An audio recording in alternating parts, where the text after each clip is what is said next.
যখন আমি আরও বড় হব, যখন মনে করব যে না এখন আমার গল্পটাকে আমি পর্দায় আনতে চাই, প্রত্যেকটা মানুষেরই তো জীবনের গল্প থাকে, তাই না?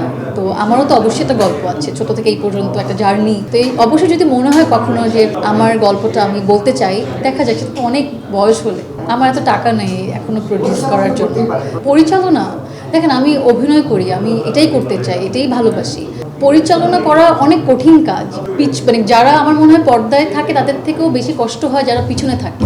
অবশ্যই যারা অভিনয় করি আমাদের একটা কষ্ট আছে, কিন্তু যারা পর্দার পিছনে থাকে তাদের শুরু থেকে শেষ পর্যন্ত, আমরা তো একটা গল্প স্ক্রিপ্ট পড়ি, ভালো লাগে, সেটা মাথায় নেই কীভাবে করবো, রিহার্সাল করি, একটা চরিত্রের মধ্যে থাকি, যখন ডিরেক্টর 3 to 1 অ্যাকশন বলে তখন ওটাকে আমরা ডেলিভার করি, তারপর শেষ যখন একটা প্রজেক্ট প্যাক আপ হয়ে যায় আমরা যে ঠিক আছে একটা প্রজেক্ট করলাম, আমরা আস্তে আস্তে অন্যটা ক্যারেক্টারে শিফট হই। কিন্তু একজন ডিরেক্টর বা ডিরেক্টরের কথা যদি বলি, তার কিন্তু কাজ ওখানেই শেষ না। এটাকে এডিট করা থেকে শুরু করে এটাকে রিলিজ করা, এটা অনেক বড় কাজ, এটা আমার দায়িত্ব, আমি এটার দায়িত্ব নিতেই চাই না।